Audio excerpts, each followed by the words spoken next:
집사입니다. 예레미야 13장입니다.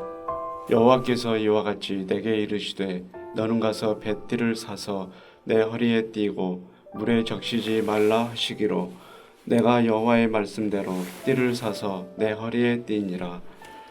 여호와의 말씀이 다시 내게 임하여 이르시되 너는 사서 내 허리에 띈 띠를 가지고 일어나 유브라데로 가서 거기서 그것을 바위 틈에 감추라 하시기로 내가 여호와께서 내게 명령하신 대로 가서 그것을 유브라데 강가의 물가에 감추니라.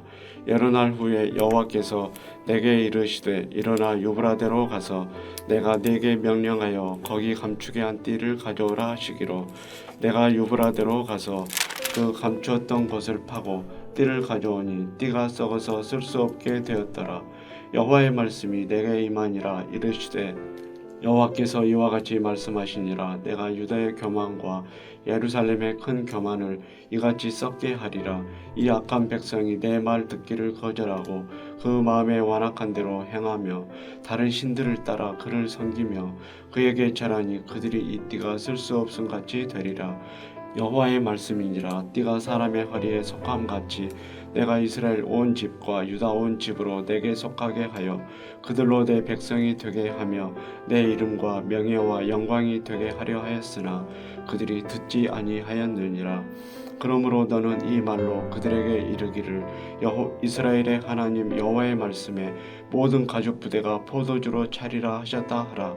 그리하면 그들이 내게 이르기를 모든 가죽 부대가 포도주로 찰 줄을 우리가 어찌 알지 못하리요 하리니 너는 다시 그들에게 이르기를 여호와의 말씀에 보라 내가 이 땅의 모든 주민과 다윗의 왕 위에 앉은 왕들과 제사장들과 선지자들과 예루살렘 모든 주민으로 잔뜩 취하게 하고 또 그들로 피차 충돌하여 상하게 하되 부자 사이에도 그러하게 할 것이라. 내가 그들을 불쌍히 여기지 아니하며 사랑하지 아니하며 아끼지 아니하고 멸하리라 하셨다 하라. 여호와의 말씀인지라. 너희는 들을지어다 귀를 기울일지어다 교만하지 말지어다. 여호와께서 말씀하셨음이라. 그가 어둠을 일으키시기 전 너희 발이 어두운 산에 거치기 전 너희 바라는 빛이 사망의 그늘로 변하여 침침한 어둠이 되게 하시기 전에 너희 하나님 여호와께 영광을 돌리라. 너희가 이를 듣지 아니하면 나의 심령이 너희 교만으로 말미암아 은밀한 곳에서 울 것이며 여호와의 양떼가 사로잡힘으로 말미암아 눈물을 흘려 통곡하리라. 너는 왕과 왕후에게 전하기를 스스로 낮추어 앉으라. 관 곧 영광의 면류관이 내려졌다 하라. 네겝의 성읍들이 봉쇄되어 열차가 없고 유다가 다 잡혀가되 온전히 잡혀가도다. 너는 눈을 들어 북방에서 오는 자들을 보라. 내게 맡겼던 양떼 내 아름다운 양떼는 어디 있느냐. 너의 친구 삼았던 자를 그가 내 위에 우두머리로 세우실 때에 내가 무슨 말을 하겠느냐. 내가 고통에 사로잡힘이 상고를 겪는 여인 같지 않겠느냐. 내가 마음으로 이르기를 어찌하여 이런 일이 내게 닥쳤누고 하겠으나 내 죄악이 금으로 내 치아가 들리고 내 발 뒤꿈치가 상함이니라. 구수인이 그의 피부를 표범이 그의 반점을 변하게 할 수 있느냐. 할 수 있을진데 악에 익숙한 너희도 선을 행할 수 있으리라. 그러므로 내가 그들을 사막 바람에 불려가는 건불같이 흩으리로다. 여호와의 말씀이니라. 이는 내 몫이요 내가 헤아려 정하여 내게 준 분깃이니 내가 나를 잊어버리고 거짓을 신뢰하는 까닭이라. 그러므로 내가 내 치마를 내 얼굴에까지 들춰서 내 수치를 드러내리라. 내가 너의 간음과 사악한 소리와 들의 작은 산 위에서 내가 행한 음란과 음행과 가증한 것을 보았노라. 화 있을진저 예루살렘이여 내가 얼마나 오랜 후에야 정결하게 되겠느냐 하시니라. 하늘에 계신 우리 아버지여 이름이 거룩히 여김을 받으시오며 나라가 임하옵시며 뜻이 하늘에서 이룬 것 같이 땅에서도 이루어지이다. 오늘날 우리에게 일용할 양식을 주옵시고 우리가 우리에게 죄 지은 자를 사하여 준 것 같이 우리 죄를 사하여 주옵시고 우리를 시험에 들게 하지 마옵시고 다만 악에서 구하옵소서. 대개 나라와 권세와 영광이 아버지께 영원히 있사옵나이다. 아멘.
사랑하는 성도 여러분, 추석 명절 잘 보내고 계시는지요?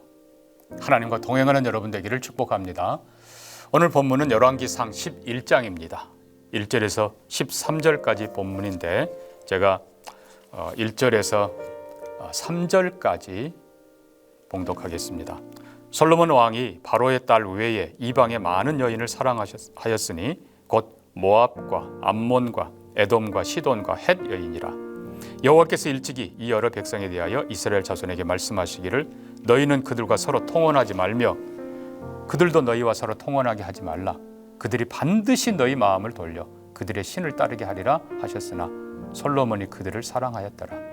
왕은 후궁이 700명이요 첩이 300명이라. 그의 여인들이 왕의 마음을 돌아서게 하였더라. 4절도 읽을게요. 솔로몬의 나이 많을 때 그의 여인들이 그의 마음을 돌려 다른 신들을 따르게 하였으므로 왕의 마음이 그의 아버지 다윗의 마음과 같지 아니하여 그의 하나님 여호와 앞에 온전하지 못하였으니. 자, 우리는 뭔가 위태위태하더니 결국 솔로몬이 큰 사고를 치는 것을 봅니다. 아니, 한꺼번에 친 게 아니고 너무나 큰 죄들을 범하는 것을 봅니다. 먼저 우리는 신명기 17장 14절 이후에서 하나님께서 오래전에 모세를 통해서 너희가 장차 가나안 땅에 들어가면 그리고 나라를 세우면 너희도 분명히 왕을 세워달라 할 거다. 그러나 그때에 이걸 꼭 기억하라 하고 왕의 제도를 하나님께서 이미 말씀하셨습니다. 이렇게 되어 있습니다. 내가 네 하나님 여호와께서 내게 주시는 땅에 이르러서 주위의 열국같이 우리 위에 왕을 세우리란 뜻이 나거든 반드시 내 하나님 여호와의 택하신 자를 내 위에 왕으로 세울 것이고 반드시 이방인이 아니라 네 형제 중에서 한 사람을 세울 것이요. 왕이 된 자는 말을 많이 두지 말 것이요. 말을 얻으려고 애굽으로 내려가지 말 것이라. 또 아내를 많이 두어서 그 마음이 미혹되게 말 것이며 또 은금을 자기를 위하여 많이 쌓지 말 것이니라. 그가 왕위에 오르거든 너희 사람 제사장들이 보관한 이 율법서를 등사하여 평생에 자기 옆에 두고 읽어서 그 하나님 여호와 경외하기를 배우며 율법의 말씀을 지켜 행하라. 그리하면 그 왕위가 장구하리라. 왕의 제도를 이미 하나님께서 말씀하셨는데 보니까 기가 막히게도 3가지 왕에 대한 금기 사항인데 솔로몬이 그대로 하고 있습니다. 첫째는 왕이 된 자는 말을 많이 두지 말라라고 했는데 솔로몬은 돈만 생기면 말 그리고 화려한 병거들을 그냥 수백 대를 사서 가져옵니다. 결국 아까 말씀드린 대로 어제 말씀드린 대로 애굽으로 마음이 끌리고 결국은 애굽을 의지하게 됐죠. 두 번째 솔로몬은 하지 말란 짓을 기어이 더합니다. 왕이 된 자는 아내를 많이 두지 말라. 그 마음이 반드시 미혹될 것이라 라고 했는데 솔로몬은 정말 아무렇지도 않게 처음 시작할 때부터 애굽의 공주를 바로의 딸을 아내로 맞이합니다. 이방 여인을. 그리고 나서 오늘 1절 보면요.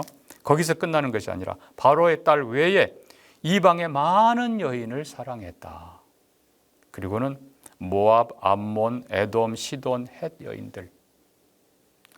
솔로몬의 그 후계자 르호보암이 암몬 여인의 아들입니다. 자, 자그마치 왕은 후궁이 700이요 첩이 300이라. 솔로몬은 강한 군사력, 말과 병거를 들 때는 군사력이 강하면 나라가 안전하고 평안하리라 생각했고 또 이방의 여인들과 정략 결혼을 하면 모든 것이 다 평화로울 거고 행복할 거라고 생각했죠. 세 번째 또 무슨 금기를 어깁니까? 17절 보니까 은금을 자기를 위하여 많이 쌓지 말 것이라. 솔로몬은 그냥 은금을 쌓았는데 그냥 정신이 나갔습니다. 자, 결국은 솔로몬은 금한 것, 하나님께서 경계한 것 그대로 다 하고 있어요. 자, 중요한 건 오늘 본문에서는 솔로몬의 여인들을 언급하고 있습니다. 먼저는 숫자가 700명 그리고 300명, 도합 1000명입니다. 이거는 상상할 수 없는 일이죠. 분명히 여호와께서 2절 말씀한 대로 여러 국민들에게 말씀하십니다. 백성들, 이거는 백성이 지켜야 될 도리인데 아예 그냥 왕이 앞장서서 그냥 뭐 모든 계명 다 깨뜨리고 있는 것입니다. 우리는 민수기 25장의 한 사건을 봅니다. 이스라엘 백성들 광야 끝자락에 있을 때에 시딤에 머물러 있을 때에 모압 여인들과 행음하기 시작합니다. 그때 하나님께서는 진노하시고 이 악한 일에, 그러니까 모압 여인들이 이스라엘 남자들을 그들의 신의 제사에 초대를 하고 제사 음식을 먹고 술 마시고 그리고 그들과 행음하기 시작하는 것이죠. 하나님께서 진노하시고 그 일을 주동한 자들을 태양을 향해 목매달게 하십니다. 근데 그 와중에 한 남자가, 이스라엘 한 남자가 미디안 여자를 데리고 장막으로 오는 거예요. 그것도 대낮에 백성들 앞에서 너무나 뻔뻔하고 당당하게. 이때 제사장의 아들 비느하스가 창을 들고 가서 두 남녀의 배를 꿰뚫어서 죽입니다. 여러분, 하나님께서 이렇게 싫어하시는 것이 이방 여인과의 행음입니다. 자, 중요한 것은 우리가 두 가지를 기억합시다. 하나는 하나님께서 이방 여인 자체를 싫어하시는 것은 아니에요. 우리가 알다시피 현숙한 여인, 모압 여인 룻, 오히려 그 룻을 보아스가 칭찬하고 베들레헴의 모든 사람들이 그를 칭찬합니다. 현숙한 여인이라. 왜요? 정말 현숙한 여인으로 시모와 그리고 남편에게 충성했던 사람이고, 그 지금도 빈털털이지만 시모를 섬기는 사람이고, 그리고 특별히 하나님 여호와께 은혜 입기 위해서 온 사람, 이스라엘 백성이 환영하는 것이죠. 그러나 이방 여인들, 이 말은 이방의 문화, 이방의 신을 그대로 가지고 오는 여인이란 뜻입니다. 하나님께서는 그것을 금한 것이죠. 백성에게도 마찬가지고 왕에게는 더더욱 마찬가지입니다. 심지어 성경은요, 이방 여인들, 솔로몬이 정략 결혼했던 이방 여인들이 어느 정도인가를 5절 이하에 이렇게 씁니다. 시돈 사람의 여신 아스다롯을 쫓고 암몬 사람의 가증한 밀곰을 쫓음이라.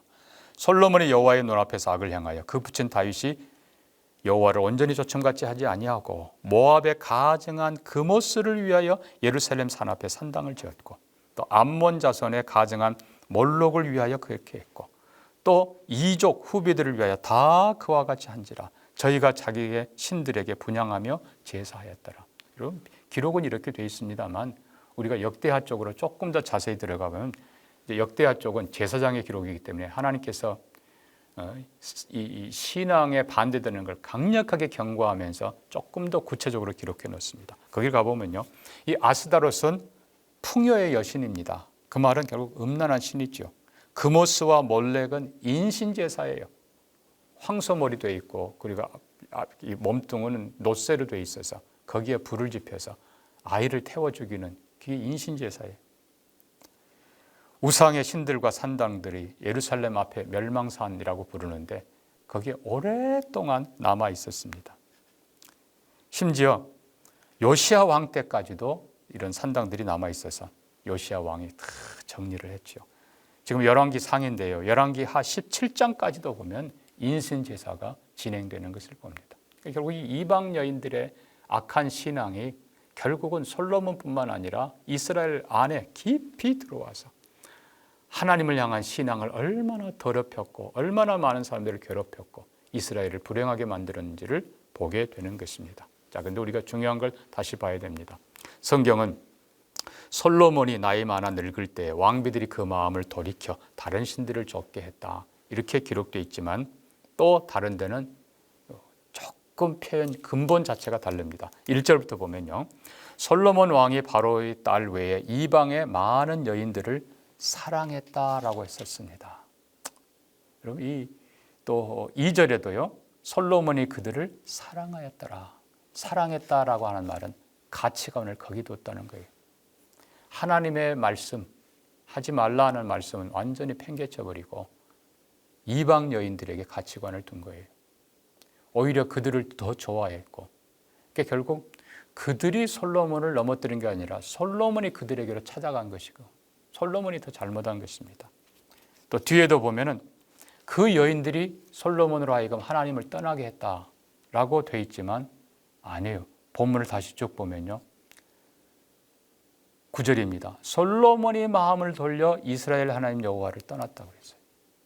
얼마든지 솔로몬은 아니다라고 자기 마음을 정리할 수 있었지만 결국은 솔로몬 자신이 하나님을 등지고 이방 여인들을 따라서 가기로 결심했던 것입니다. 그러니까 하나님께서 그것을 보고 2번이나 전에 책망하셨죠. 그래도 솔로몬은 듣지 않았습니다. 결국 하나님께서는 솔로몬을 징계하기로 작정하십니다. 그 내용이 바로 이제 다음에 이어지는데요. 여기서 한 가지 더 생각해 봅시다. 그럼 결국 지혜가 무엇입니까? 아까 지혜는 생명나무라. 부귀와 장수가 거기 따라온다. 결국은 솔로몬은 정반대로 부귀와 장수 그리고 그렇게 하나님이 금했던 이방 여인들을 사랑하며 보통 사람들이 추구하는 것을 더 많이 추구하는 변질된 사람이 되어버렸습니다. 그 말은 한 걸음 더 가면 그의 지혜가 변질됐다는 것이죠. 지혜의 근원이 뭐라고 했습니까? 여호와를 경외한 것이라고 했습니다. 참된 지혜는 하나님께로부터 옵니다. 그러나 악한 지혜는 마귀에게서부터 온다는 사실입니다. 그리고 악한 지혜는 우리의 악한 본성을 따라 살게 하고 결국은 결론은 하나님을 등지게 만드는 것입니다. 사랑하는 성도들은 우리가 2가지를 조심하십시다. 첫째는 하나님의 말씀에 하지 말라고 하는 것은 결단해서 그 많은 지혜를 갖기를 바랍니다. 2번째는 마귀가 주는 세상이 주는 지혜가 아니라 하나님이 주시는 참된 지혜, 하나님을 경외하며 선악을 분별할 줄 아는 참된 지혜에 있어서 우리 마음을 바로 다스리고 선악을 분별해서 바로 판단하고 바로 행동하는 우리가 되기를 주의 이름으로 축복합니다. 함께 기도합니다. 하나님 아버지, 하나님께서 이미 오래전에 이스라엘 왕들에 대해서 경계하며 말을 많이 두지 말라 하셨고 아내를 많이 두지 말라 하셨고 은금을 많이 쌓지 말라 하셨는데 솔로몬이 다 어긴 것을 봅니다. 하나님, 그것에 눈멀어 말씀이 멀어지더니 결국은 이방 여인과 통혼하지 말라 했는데 남보다 더 많이 악한 짓을 했던 솔로몬을 바라봅니다. 오 하나님 아버지, 우리 자신을 보게 해 주옵소서. 그것을 부러워하지 않게 해 주옵소서. 하나님의 명령하사 하지 말라는 것은 절대로 하지 않는 우리가 되게 해 주옵소서. 한 걸음 더 나아가서 세상이 주는, 사탄이 주는 악한 지혜와 달콤함에 빠지지 않게 하시고 하나님이 주시는 참된 지혜로 선악을 분별하며 하나님이 원하는 진정한 기쁨과 축복을 누리며 나누게 하여 주옵소서. 하나님, 가을학기에 여러 과정들을 축복해 주시고 또 특별히 명절을 지키는 사랑하는 성도들 범죄치 않게 하시고 하나님 다 더 잘 경외하는 온 가족 되게 하시고 구원 얻는 백성들도 많아지도록 축복해 주옵소서. 이 나라에게도 군사력이 아니라 하나님을 의지하는 참된 믿음, 그리고 학교에서 거짓 지혜가 아니라 하나님을 경외하는 바른 지혜를 가르치도록 축복해 주시기를 원하오며 예수님 이름으로 기도합니다. 아멘.